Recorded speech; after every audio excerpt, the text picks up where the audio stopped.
less so that we can hear from as many people as possible. At 2.5 minutes, you'll hear a reminder, and then we'd ask you to summarize what you have come to share with us. So first, I have Josh Golan and Marilyn Siegel. Josh is from the Campaign for Commercial-Free Childhood, and of course, Marilyn is with Citizens for Public Schools. And good morning. Thank you for being here. I wasn't sure that, and you're going to talk to us about the Shared Learning Collaborative. Nice to see you.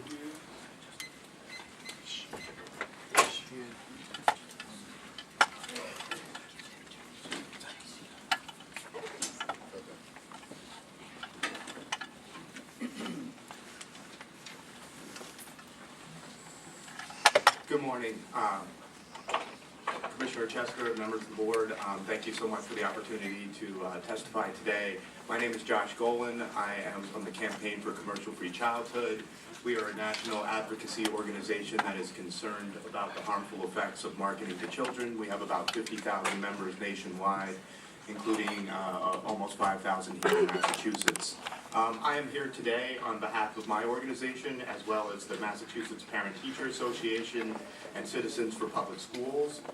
We appreciate Commissioner Chester's response to our February 7th letter about our concerns about the Shared Learning Collaborative and also sharing the Memorandum of Agreement.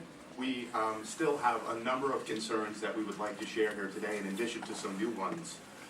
First of all, the Memorandum of Agreement that was shared with us expired on December 31st, 2012.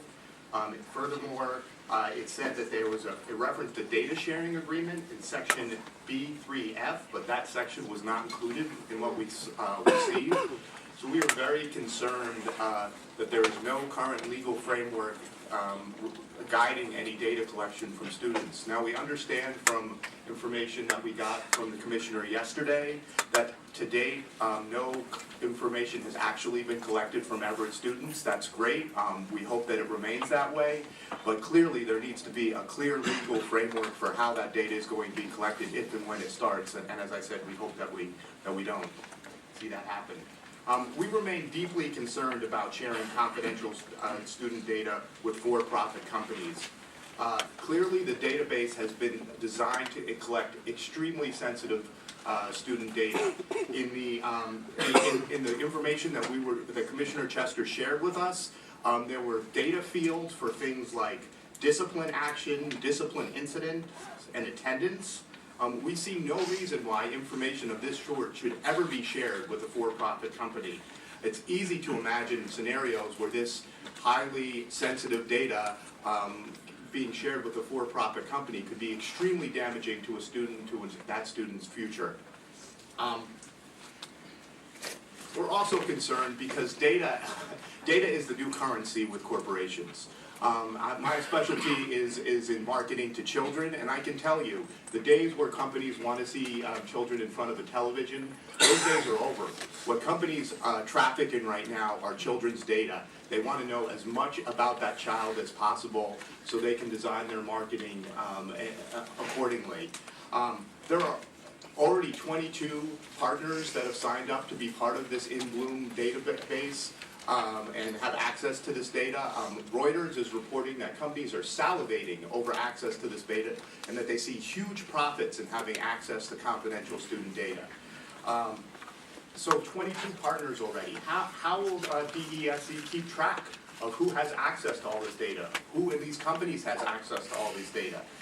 Many of these initial partners that are going to have access to this data are large corporations with many divisions. How are we going to know that only the divisions that this data is intended for are going to have access for it? How do we keep track? If you look at how researchers who have access to confidential student data, the precautions that they have to go through, like for instance, if you work for the National Institute of Health, you have a login, you have to disconnect your computer from the internet before you can even look at student data. You have to sign all of these things about what you're going to do and what you won't do with that data. Your computer, if you don't type for 10 minutes, shuts off automatically, so you have to re-log in. These are all the precautions that we take with student data because we understand the catastrophe if this data was misused or if it got into the wrong hands. As far as I know, none of those precautions are going to be. All you're going to need is to work for one of these companies and have a login, and you will be able to know all sorts of sensitive data about our students. That doesn't make sense to us. We'd love to know what are the protections that are going to be in place, and so that the same care that when researchers have access to this data would be in place. In our original letter, we brought up the issue of data leakages, as that still has not been addressed. In Bloom, the nonprofit who is going to be storing this data has stated it cannot guarantee the security of the information stored in Bloom, or that information will not be intercepted when it is being transmitted to third-party vendors. That's a remarkable admission. This data is not, they cannot guarantee that this data will be secure. The state of Massachusetts is saying that the benefits outweigh the risks, but we're seeing tremendous risks here. We have not seen any kind of benefits that would counterbalance the risk of having our students' private data intercepted or hacked into or leaked from the cloud. And this is, if you talk to people who work in data security, these are things that happen all of the time. So in sum, we are extremely concerned about the security of this data. We are extremely concerned about the profit motive of the companies involved. We are extremely concerned about the scope, that there are so many companies with so many employees that are going to have access to this data. We have not seen a framework that convinces us that this data is going to be secure or will be safe against data leakages.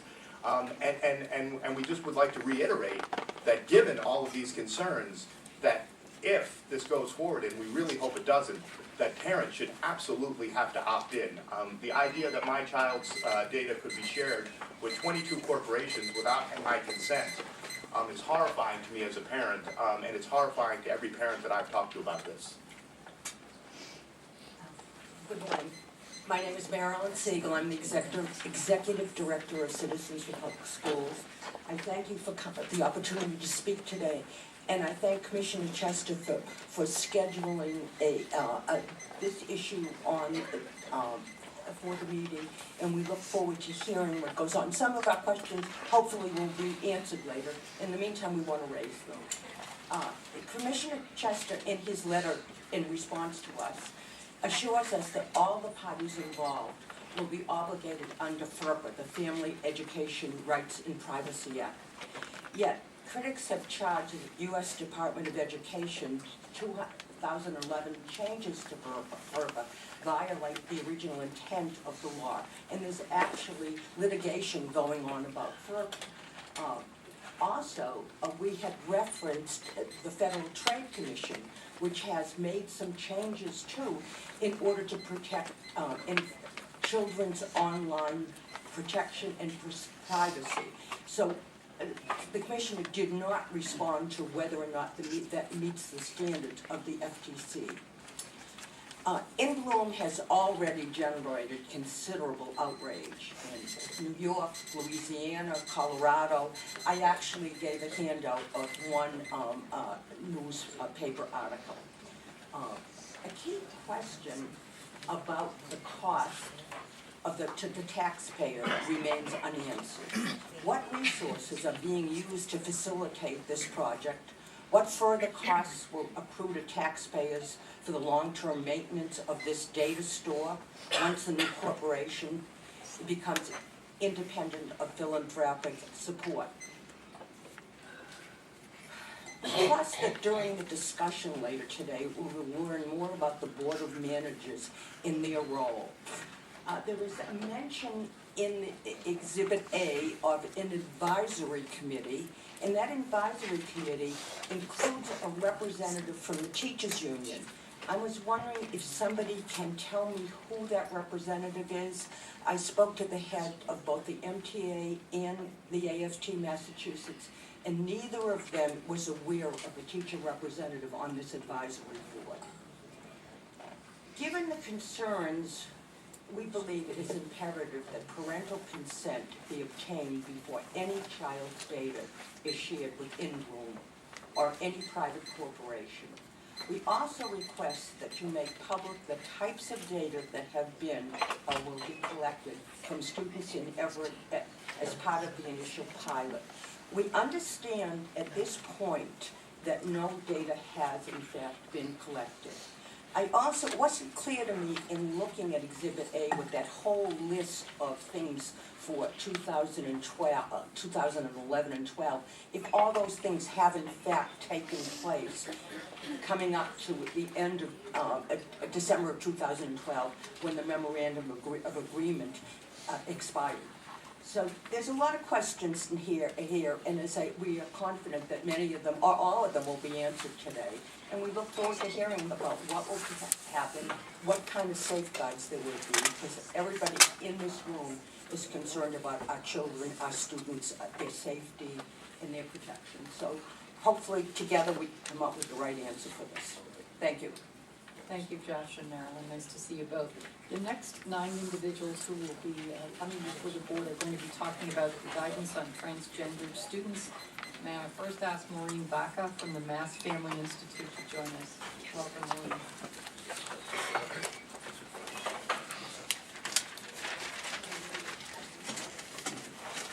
Good morning, Chairman, Commissioner, and members of the Board of Elementary and Secondary Education. My name is Maureen Baca. I am the Public Policy Director at Massachusetts Family Institute. I am also the mother of 3 children that all attended public school. I also served 15 years on the North Reading School Committee. I am here today to speak to you about the recently published guidelines issued to all school districts in the Commonwealth. The guidelines that were approved by this board and recommended by the Commissioner. First, let me be perfectly clear. I am of the very strong opinion that every student has the right to a quality public school education, and under no circumstances should any student be intimidated, fearful, or bullied in our schools. That said, I believe the guidelines are in contradiction to my sincerely held beliefs. The guidelines have the unintended consequences of causing some students extreme anxiety and fear for their privacy and perhaps their safety. The guidelines, as written, do create co-ed bathrooms and locker rooms. This is not the guidance that school boards and superintendents were seeking. Consider for a moment a female athlete is showering after a volleyball game. A male student that identifies as female enters that locker room after his game and intends to shower as well. This is a co-ed situation. This can make that female student anxious. And if she simply asks the male student to wait a few minutes until she is done changing, she lacks tolerance. She could be subject to punishment. I honestly don't believe this was the intent of the Board of Education. I know for certain, after speaking to legislators, specifically members of the Judiciary Committee, that it was not the intent of the law that they passed. I urge you to reconsider reconvening the working group that studied the law, proposed the options, and assisted the Commissioner in producing these guidelines. That working group consisted almost exclusively of transgender activists. It did not include parents representing the majority of our public school population. It did not include members of local school boards. It had no representation from the Association of School Committee Members or the Superintendent Association. I urge you to reconvene another working group that has a fair balance and reflects the student population in a better way. Together, we can implement guidelines and policies that ensure the safety is offered to every student, but only if we invite everyone that is invested in this cause to the table for open and inclusive conversation. I thank you for your time. Thank you, Maureen.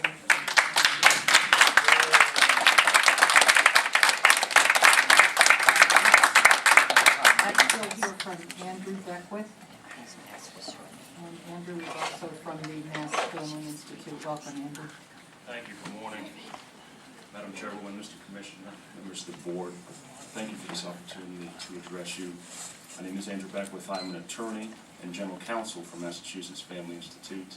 We've been monitoring this issue very closely, and we've received over the past several weeks numerous phone calls and emails from concerned parents, educators, and community leaders, many of whom are here this morning to demonstrate to you by their presence their concern over this policy.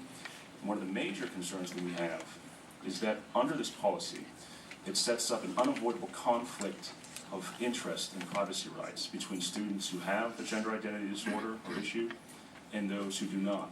For example, if a 5th grade girl who's using the girls' room and an 8th grade male who may identify as female but who is anatomically and recognizably male enters that girls' room, that 5th grade girl, her privacy interests and her discomfort are completely disregarded by this policy. They're judged as having no value. And in fact, if that girl were to complain, to voice concern over her privacy or her discomfort, again, according to this policy, she's to be disciplined. So my question to the board is, why are the privacy concerns of some students given no value?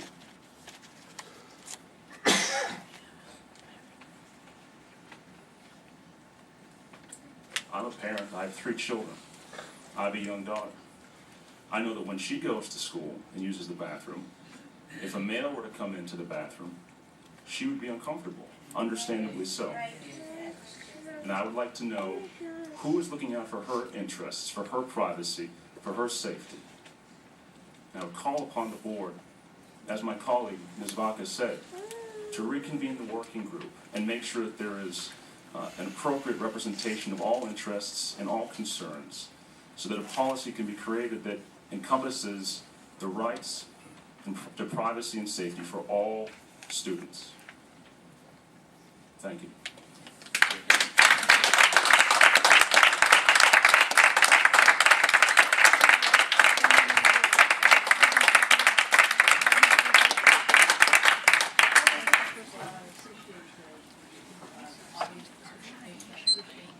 I appreciate you all being here today. I ask members of the audience not to applaud after individual speakers. In the interest of time, we always ask the audience to sign up if you can, comment, and refrain from public display. With that, I'd like to ask David Stormberg, Dr. David Stormberg, to join us at the table. Welcome, David.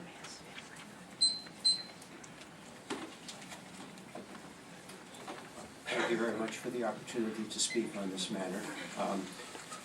My comment today concerns the guidance document that you promulgated last month for Massachusetts public schools pertaining to transgender students.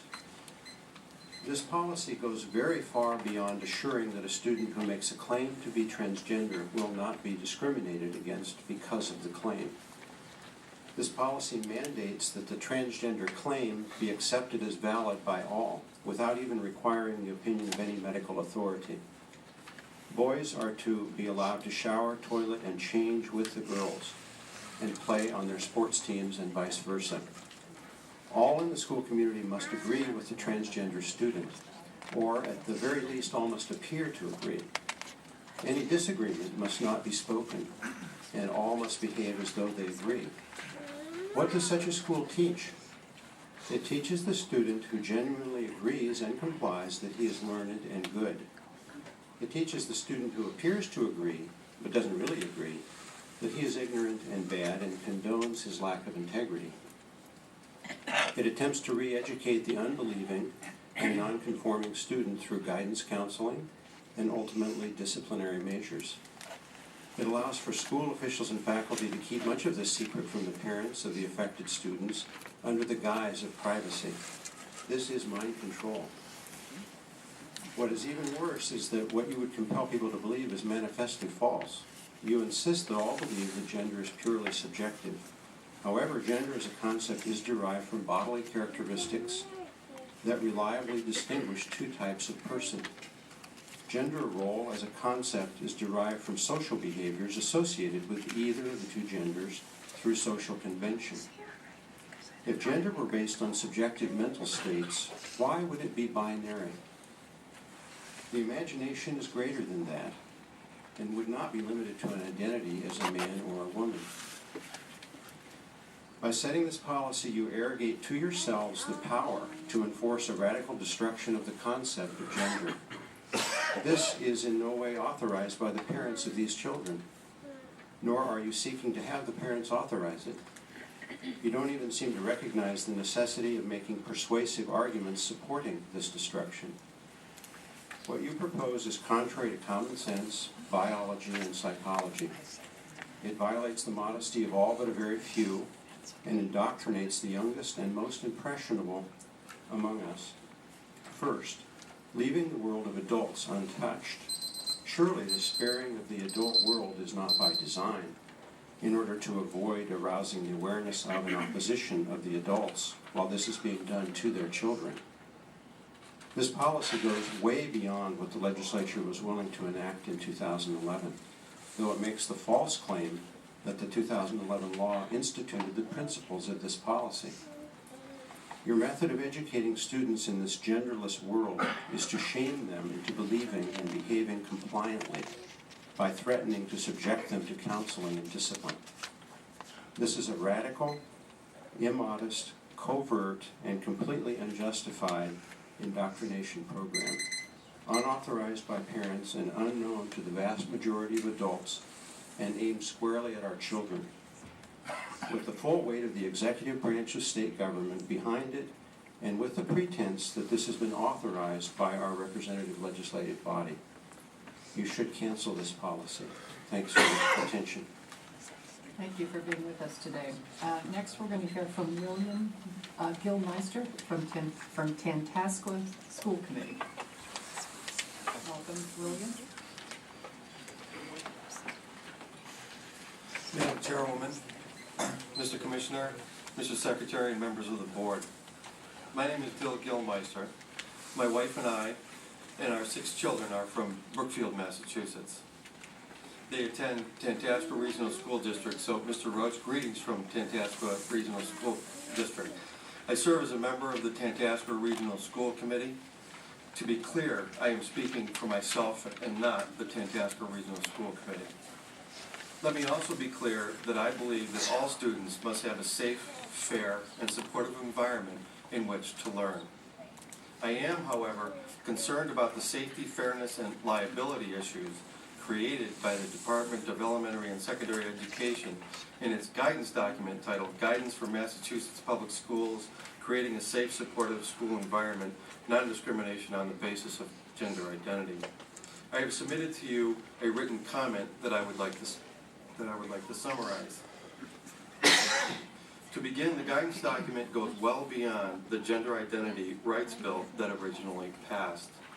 The guidance document allows gender-identifying students to use whichever sex-segregated facility he or she chooses, depending on the gender with which he or she identifies. The law contains no provision for this because those provisions were explicitly removed from the legislation before it was passed. The guidance document creates an unsafe and unfair environment for all students. It is unsafe to allow anatomical boys to use the girls' locker room or for an anatomical girl to use the boys' locker room. It is also unsafe to allow boys to play on girls' sports teams without proper rules to offset the strength of boys. Yet, if a school district were to adopt such policy, such rules, this would likely result in a discrimination claim or lawsuit. It's unfair because the sensibilities of gender-identifying students are addressed, while the sensibilities of the non-gender identifying students are ignored or treated as something wrong with them. Also, girls that would otherwise make an all-girls sports team may be displaced by a boy gender-identifying as a girl who is more physically adept at sports. That's unfair. Finally, for a school committee with limited resources, this is nothing but a discrimination lawsuit waiting to happen. either on behalf of the gender-identified student or the non-gender identifying student. To conclude, the guidance document creates an unfair, unsafe atmosphere for all students. It creates a significant liability hazard for school districts. I urge you, as a parent and school committee member, please withdraw the guidance document. Thank you very much. Thank you for giving your address. And next, we'd like to hear from Reverend John Grothjan from the North Shore Community Baptist Church. Reverend, you're welcome, Reverend. Good morning, Madam Chairperson, Commissioner, and the Board. It's a great opportunity and privilege for me to be here to share today. And I speak to you as a pastor and also as a parent. I represent many pastors in the room who feel very uncomfortable about this recent policy. I've never spoken publicly like this before. This is my very first opportunity to do so. And I'm emboldened to speak today on behalf of the pastors and the people that I represent in my church and families that I've worked with in the Commonwealth for 17 years, that this policy is discriminatory, and many folks that I've talked to feel bullied by this policy. And when I've explained to parents exactly what this policy mandates, they ask me, "Are you kidding?" And that doesn't seem to be a good litmus test for law that is helpful and protects our children. And isn't that what this board is called to do, and we as parents are called to do, is educate and protect our children well. And this policy does not protect our children. And we send our children to public schools with the expectation that they will be educated and they will be cared for in the same way that parents care for their children. And again, this policy makes us as pastors and those that I represent feel very uncomfortable. So we would ask this board to reconvene the working group to reconsider this policy so that the trust that we have with our public school system can be rebuilt, and that we can know when we send our children to school that their very best interests and that their privacy will be looked after just like it is in their homes. And there must be a common sense way to solve this problem. There must be a way of working with schools to figure out a way that there could be a single-use bathroom or possibly the use of a faculty bathroom to be used by children who are struggling with gender issues. So thank you for this opportunity to share today. Thank you, Reverend. Next, we're going to hear from Vicki Cowan. Vicki is from GLAD, the Gay and Lesbian Advocates and Defender Organization. Welcome, Vicki. Nice to see you. Thank you, Madam Chair and Commissioner, for this opportunity to speak in favor of the guidelines. I'm an attorney with GLAD, Gay and Lesbian Advocates and Defenders, and I'm leading our youth initiative. I've submitted written testimony that shares some statistics about the discrimination that transgender youth experience in schools. And I want to underscore that in the course of my responsibilities, I have traveled the Commonwealth speaking to more than 1,000 students and giving talks all over the Commonwealth from Pittsfield down to the Cape. And at every one of those talks, I have transgender students, educators, and parents talk about the need for this guidance. This guidance complies with the law, and I have no doubt that it will save lives if it hasn't already. It is very needed by these youth. The Safe Schools Law does not have an exception for bathrooms and locker rooms. The confusion that you're hearing from one of the speakers this morning was that the bill as originally filed had provisions for public accommodations.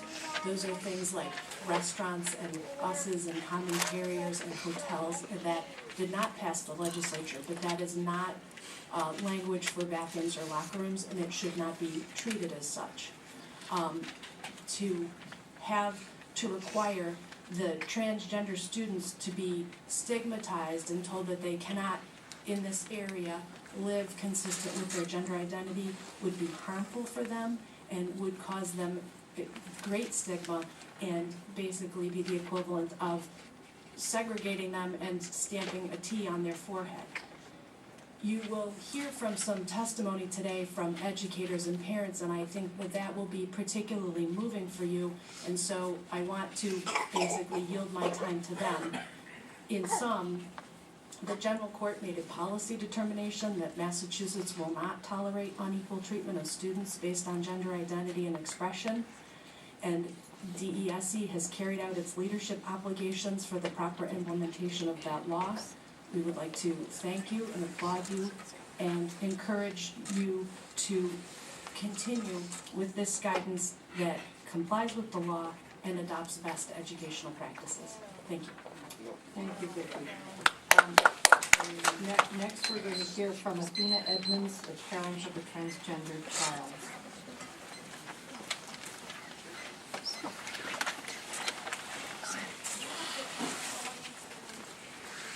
Yes, we do.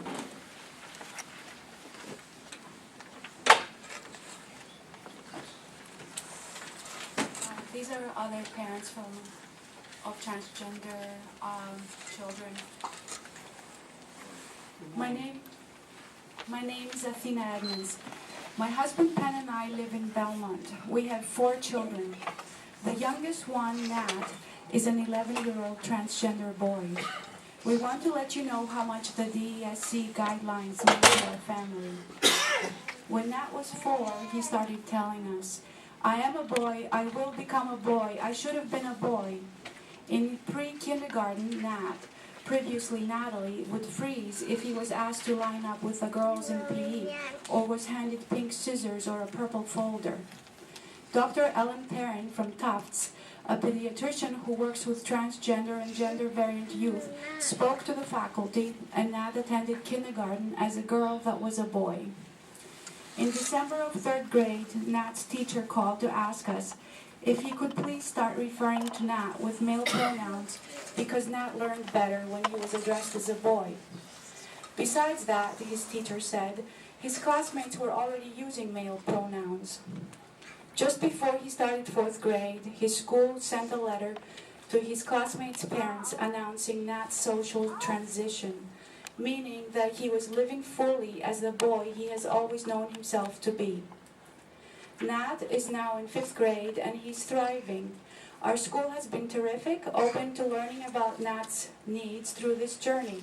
We are so grateful to the school and proud of what Nat has accomplished with their support.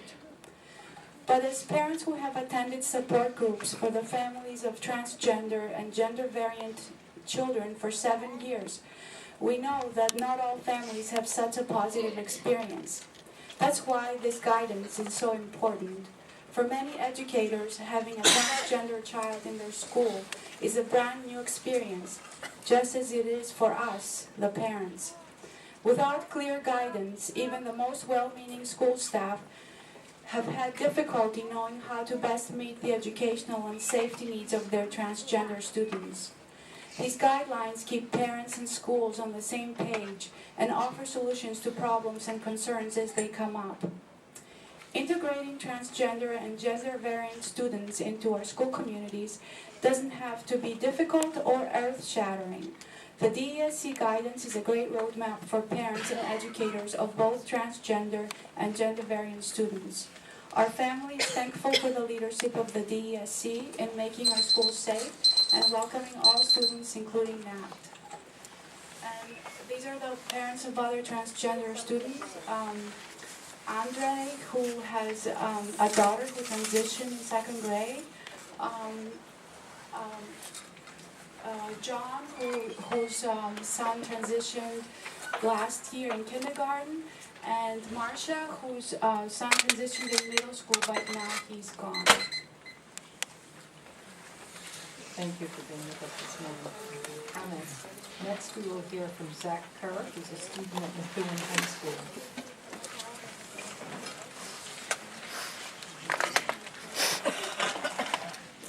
Welcome, Zach. Hello. Well, I'm Zachary Kerr, and I'm a senior at Methuen High School. I'm also transgender. I first identified transgender female to male. I first identified as male when I was 3 years old, and I started my gender transition at the end of 7th grade.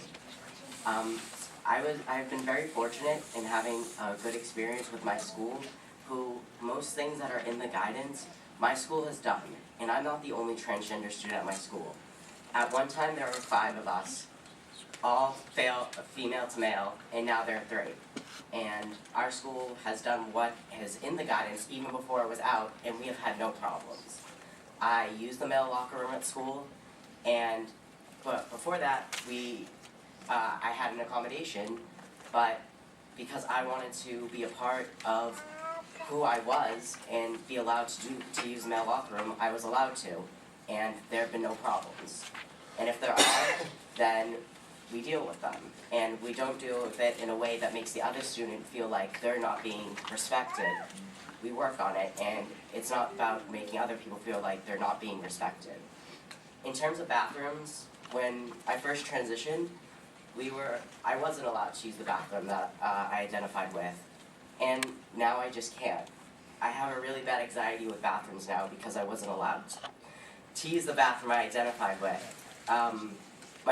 I never use the bathroom at school. My doctor begs me to, but I just can't, because before, when I was told everyone I was male, but when they wouldn't let me use the boys' bathroom because I identified female, so I would have to go to the females' bathroom, and I would get stared at, and I would get told on by other kids, and so now I just don't go to the bathroom. And in 4 years of high school, I've never seen my bathrooms.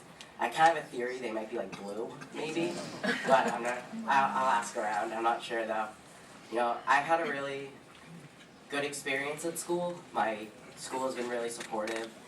You know, when I got my name changed, my sister and one of my identical triplet sisters and my best friends put up a banner for me in the cafeteria when we had band rehearsal that said, "Congratulations, Zachary David Kerr, it's a boy." I'm sure the freshmen were wondering who Zachary Kerr was and why was he pregnant, but we worked past that with a lot of education. You know, this guidance is really important because I spent my whole life educating everyone around me, and with the guidance out, I finally feel like I can relax, and that for all transgender students, that they're going to be able to go in school and finally have the support that all other students are allowed to have. My sister, who has depression, when she was supported in school, and now I feel like that I get that support as well. Thank you very much for letting me speak today. Thank you for being with us. And now we're going to hear from Roger Bourgeois, who's the superintendent for Essex Agricultural and Technical School.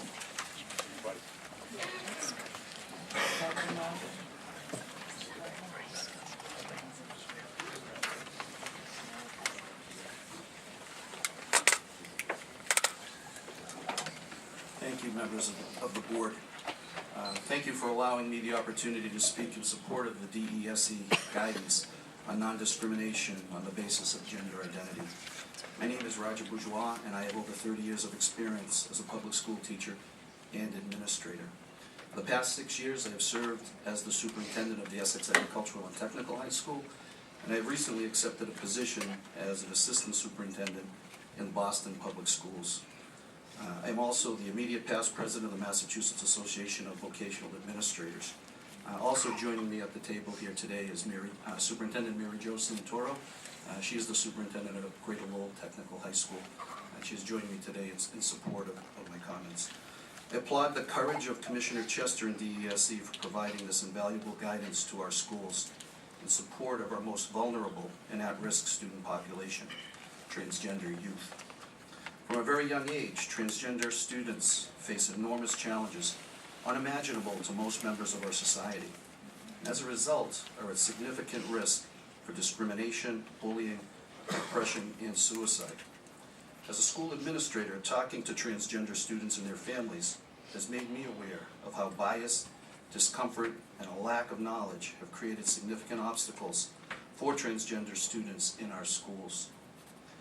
In our conversations, it became obvious to me that these students were desperately seeking an accepting, supportive, and safe school environment in which to learn and grow, and that it is our responsibility to provide that for them. The guidance from the department gives school administrators the support that we need to be able to effectively and consistently support these students and their families. Unfortunately, I've also had the opportunity to meet and talk with parents who have lost a transgender child to suicide. One of them was sitting at this table just a few minutes ago. Words can never adequately describe their pain. Our Commonwealth's gender identity law and guidance came along too late to save their precious child. It is difficult to hear these parents express their hope that guidance like this will be implemented so that no other child or family will ever have to endure what they did. I am particularly concerned about objections to this guidance being rooted in other students' discomfort. There were similar objections when we stepped up our protections for students because of racial, gender, religious, and ethnic differences within our schools. From my years of experience, I know that it is precisely when discomfort is raised as a reason to treat students differently that we as educators must take a strong leadership role to ensure equal treatment and safety for all our students. That is also why the parts of the guidance that urge schools to grant access to transgender students in all areas of school life, including restrooms and locker rooms, are essential. If we begin to create exceptions in some areas because of other students' discomfort, that undermines the other pieces put in place to protect transgender students' educational and developmental needs. The recommendation for schools to make available gender-neutral bathrooms and to allow students to use the bathroom that is consistent with their gender identity is feasible and is central to our support of these students. In summary, transgender students deserve the opportunity to receive an education in an accepting and nurturing learning environment, free of discrimination, harassment, and stigma. I thank you for your courage and compassion, and I am inspired by your leadership and dedication to the success and happiness of each and every student of our Commonwealth. Thank you. Thank you, Roger, and thank you both for being with us this morning. That concludes the statements from the public. And with that, I'd like to turn to Commissioner Chester and ask him if he'd like to make some comments this morning. Madam Chair, and I think I'll begin by offering some response to the comments you just heard regarding the gender identity policy. It's not an item on our agenda, and I wasn't planning to address it, but given the interest here, I will. First of all, I think most folks, if not everybody here, understands sort of the framework, but let me just make sure we're all on the same ground. Our legislature, referred to as the General Court, added gender identity as a protected class in a number of areas of Commonwealth life. One of those was in the statute that deals with schools and access to schools and programs. One of the areas it was in the original draft of the bill was public accommodations. That was subsequently removed, and my general counsel will correct me if I get any of this wrong. So in the bill that was passed, the public accommodations component of the law, which does not apply to schools. Schools are not public accommodations. No members of the public can't come off the street and have access to our schools. We reserve those for our students. We have public events there, but they're not covered by that statute. That piece was in fact removed from the bill before it was passed, but the education piece remained in the bill with gender identity as a protected class.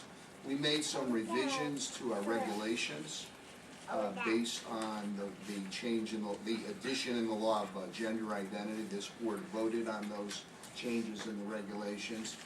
There's always a threshold question for me as commissioner for this agency as responsible for carrying out laws as to whether or not guidance is necessary or warranted. And we felt it was. There were enough questions being raised by school officials, exactly what does this mean? Give us some advice, some guidance on how we might proceed so that our actions are in fact aligned, consistent with the addition of gender identity as a protected class. That guidance was not developed by me. was not developed by this board, it was not developed by my staff. What we did was we convened a group of folks who have experience in working with gender identity youth. These are folks, both school officials and advocates for these youth, who have had success in working with schools in figuring out what are some common sense ways in which we honor the identity being expressed by these youth in ways that are supportive of both the youth and the total student body in the school.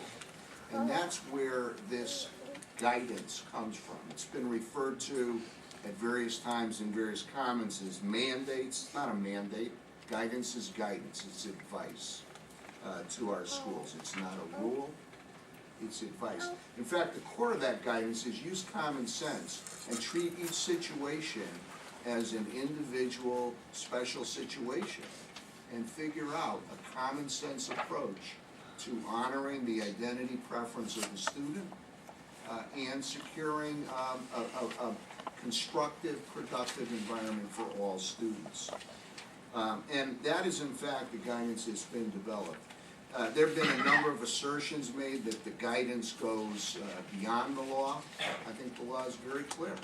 The law added gender identity as a protected class when it comes to schools. It did not do that in regard to public accommodations. There, the legislators chose not to support gender identity as a protected class around public accommodations. So I just, and I appreciate there are a number of comments where folks have given me credit for courage. I want you to know this is not courage on my part. I draw my courage, whatever courage I have, from listening to individuals like Zach, like the parents that you heard from, like the educators who are dedicated to supporting all of our youth, regardless of their individual identity needs or desires. And that's, if there's any courage to be shown, those are the folks who get credit for that courage. So I wanted our board and this audience to have a little bit of context for that guidance. I appreciate all of the comments that we've heard. I take all of them to heart, and that's I offer that as just sort of general context. I do have some other comments. We are in my section of the agenda, I believe, Madam Chair, for my comments to the board. You have some written comments from me in your board book. I hope you noticed that you once again, this board set the pace. This board adopted college and career readiness definition and made some edits to it in adopting it. And true to form, the Board of Higher Education took your lead and subsequently adopted it themselves. So we now have that definition endorsed by both boards, adopted by both boards. I did let you know that I have convened a career vocational technical education task force that is meeting. My goal here is to try to be proactive around policy issues related to our vocational technical education system, particularly our regional schools.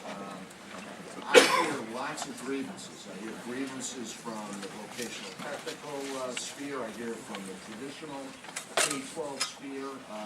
I'm often in a position where we're being reactive to concerns that are raised.